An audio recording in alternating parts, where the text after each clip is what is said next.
UP के फतेहपुर में प्रधानमंत्री मोदी की चुनावी जनसभा, सीएम योगी भी रहेंगे मौजूद। 23 फरवरी को चौथे चरण में फतेहपुर में होगा मतदान। गृह मंत्री अमित शाह आज फिरोजाबाद, मैनपुरी और लखीमपुर खीरी में करेंगे चुनाव प्रचार। करहल में एसपी बघेल के लिए मांगेंगे वोट। शाम को लखनऊ में पार्टी संगठन की बैठक में भी शामिल होंगे। करहल समेत मैनपुरी की चारों विधानसभा क्षेत्रों में आज अखिलेश यादव की रैली। करहल की जनसभा में मुलायम सिंह भी हो सकते हैं शामिल। शाम 5 बजे इटावा में लैंड सफारी से भरथना चौराहे तक 10 किलोमीटर लंबा रोड शो भी करेंगे। यूपी के सीएम योगी आज झांसी, जालौन, कानपुर देहात और लखनऊ में कई जनसभाएं करेंगे। तीसरे चरण में 20 फरवरी को 16 जिलों की 59 विधानसभा सीटों पर होना है मतदान। बीएसपी अध्यक्ष मायावती का मिशन यूपी जारी। आज दोपहर 1:30 बजे बांदा में जनसभा करेंगी। कांग्रेस नेता राहुल गांधी की आज फतेहगढ़ के बस्सी पठाना और सरहिंद में जनसभाएं। प्रियंका गांधी पठानकोट में रैली और लुधियाना में घर घर करेंगी प्रचार। पंजाब के अमृतसर में अरविंद केजरीवाल की प्रेस कॉन्फ्रेंस। अलग अलग इलाकों में जनसभाएं और पठानकोट में करेंगे रोड शो। कर्नाटक में हिजाब पर हंगामा जारी। आज दोपहर 2:30 बजे फिर हाईकोर्ट में होगी सुनवाई। दिल्ली विश्वविद्यालय में आज से फिर शुरू होगी पढ़ाई। कोरोना की वजह से करीब 2 साल से बंद थी यूनिवर्सिटी। छात्र लगातार खोलने की कर रहे थे मांग। पंजाब के प्रचार में सीएम चरणजीत सिंह चन्नी ने कहा, यूपी बिहार दिल्ली के भैया को पंजाब में मत आने देना। केजरीवाल बोले, चन्नी ने यूपी बिहार के लोगों का अपमान किया है। बीजेपी ने भी हमला बोला।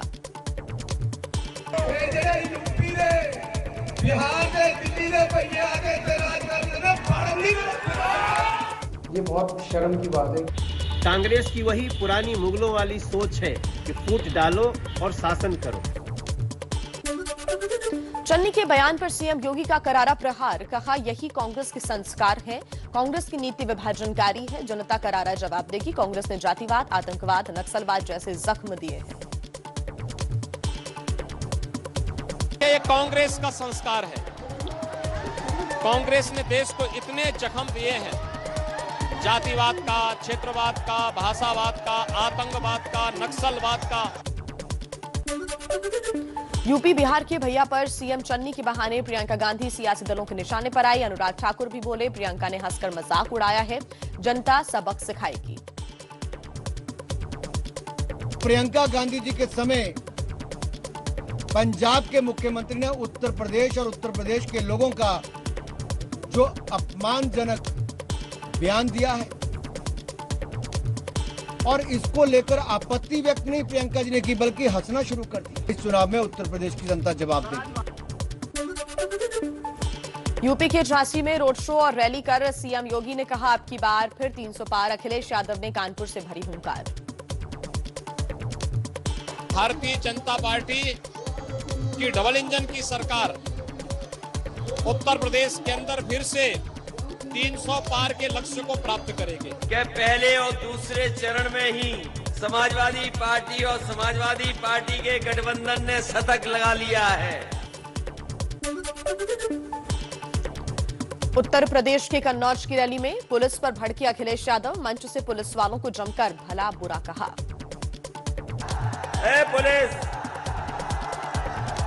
पुलिस वालों, क्यों कर रहे हो ये तमाशा?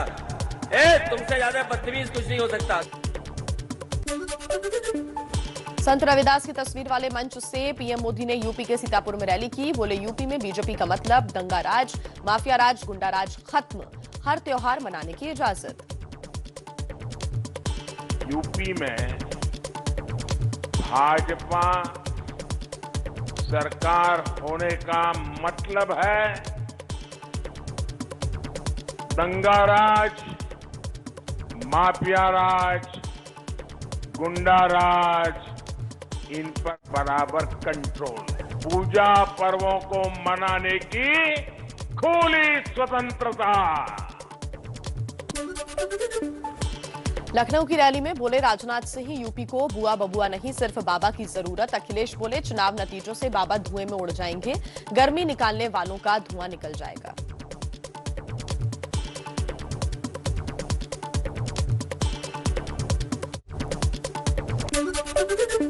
यूपी की रैली में मुख्यमंत्री योगी आदित्यनाथ ने अखिलेश यादव की तुलना कोरोना वायरस से की।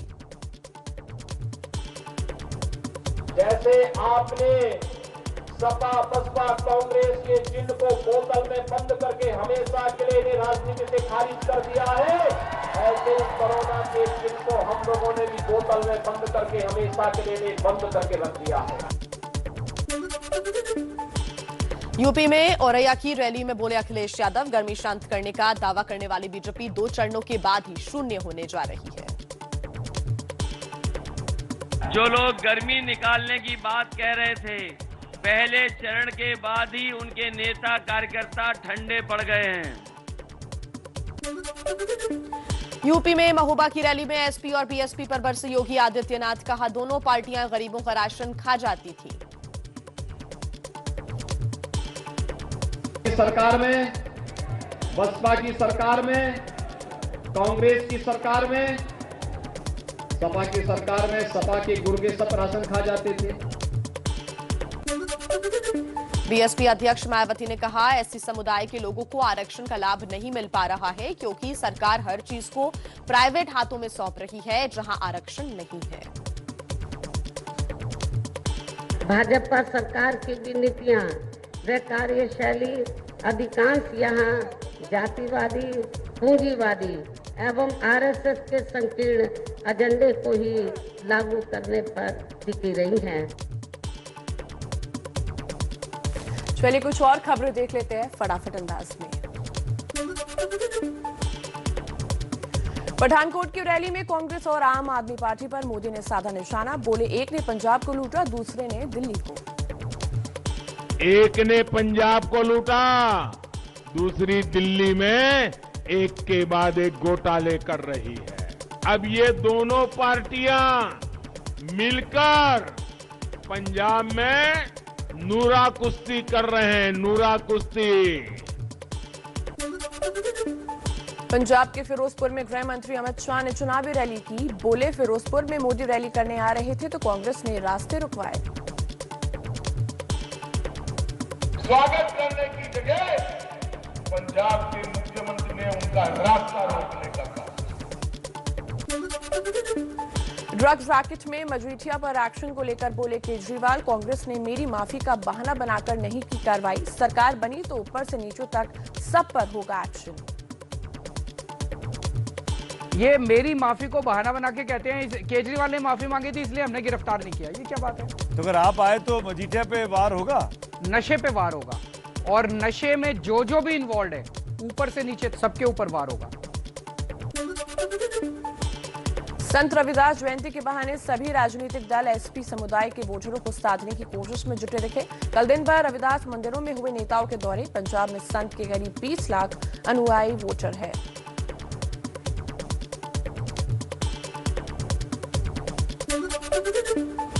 संत रविदास की जयंती पर दिल्ली के मंदिर पहुंचे पीएम मोदी, संत रविदास का दर्शन करने के लिए बाद श्रद्धालुओं के साथ झांझ बजाई।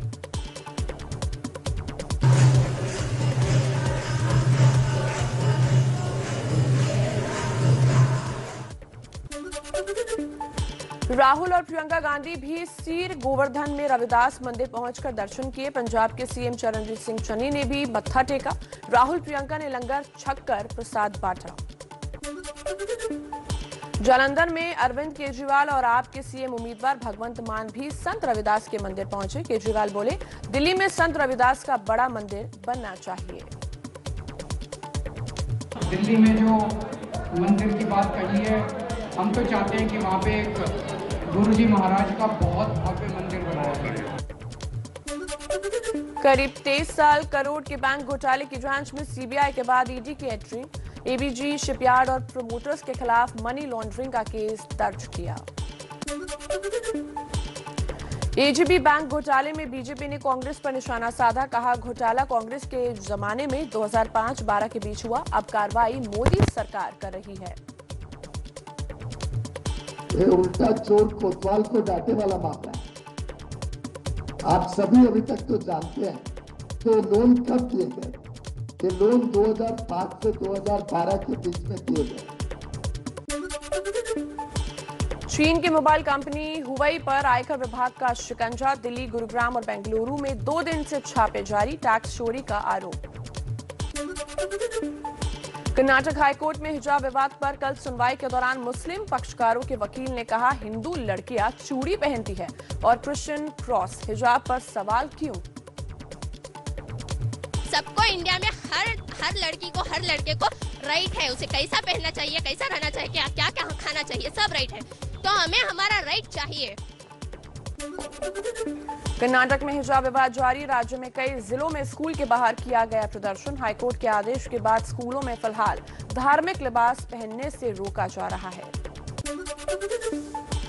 भोपाल से बीजेपी सांसद प्रज्ञा ठाकुर का विवादित बयान। कहा, मुस्लिम महिलाओं को घरों में पहनना चाहिए हिजाब, क्योंकि उनको अपने घरों में ही ज्यादा खतरा है।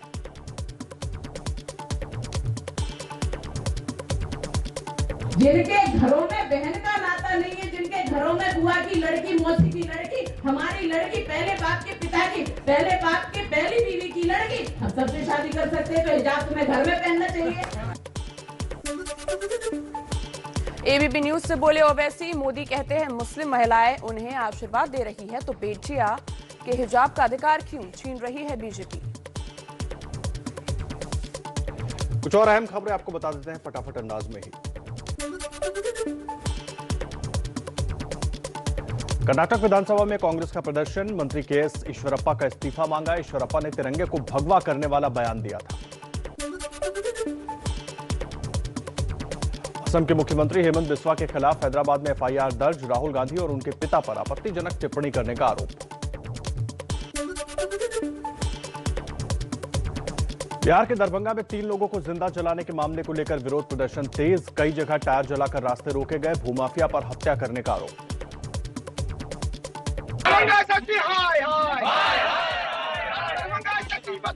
का मुकदमा चलाना होगा।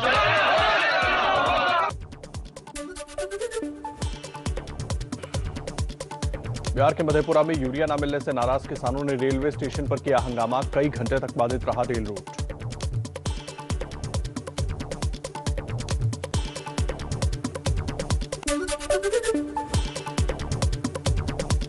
सरकार गिराने की साजिश के संजय राउत के आरोपों को बीजेपी का जवाब। नारायण राणे बोले, उद्धव ठाकरे की जगह सीएम बनने का सपना देख रहे हैं संजय राउत को अब गिरफ्तारी का डर सता रहा है। कोलकाता में खेले गए टी20 मुकाबले में भारत ने वेस्टइंडीज को 6 विकेट से हराया। टी20 के 3 मैचों के सीरीज में भारत 1-0 से आगे। टीम इंडिया के कप्तान रोहित ने विस्फोटक पारी खेली। 19 गेंद पर 3 छक्के और 4 चौकों की मदद से जड़े 40 रन। ईशान ने 42 गेंद पर 35 रन बनाए। सूर्य कुमार ने नाबाद 34 रन और वेंकटेश ने 24 रन बनाए। अपने पहले टी20 इंटरनेशनल मैच खेल रहे रवि बिश्नोई ने 4 ओवरों में 17 रन देकर 2 विकेट झटके और मैन ऑफ द मैच बने। रवि बिश्नोई ने 11वें ओवर में दूसरी गेंद पर रॉक्सन चेज और 5वीं गेंद पर रोवमैन पॉवेल को पवेलियन का रास्ता दिखाया।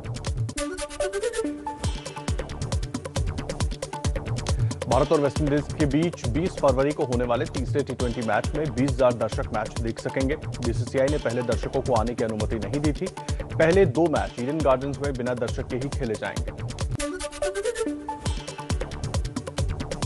कोलकाता नाइट राइडर्स ने श्रेयस अय्यर को कप्तान बनाया। आईपीएल में कोलकाता ने अय्यर को 12.25 करोड़ में खरीदा है।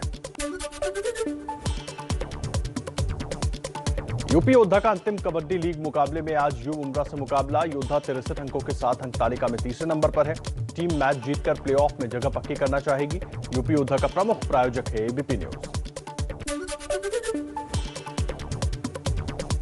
बिहार में सैलानियों के लिए अच्छी खबर। सीएम नीतीश कुमार ने राजगीर जू सफारी की शुरुआत की। 191 हेक्टेयर में 176 करोड़ की लागत से तैयार किया गया है सफारी। महाराष्ट्र में सुप्रीम कोर्ट से मंजूरी मिलने के बाद बैलगाड़ी दौड़ का आयोजन। पुणे से आई तस्वीरें। एनसीपी सांसद अमोह कोहले भी समारोह में पहुंचे।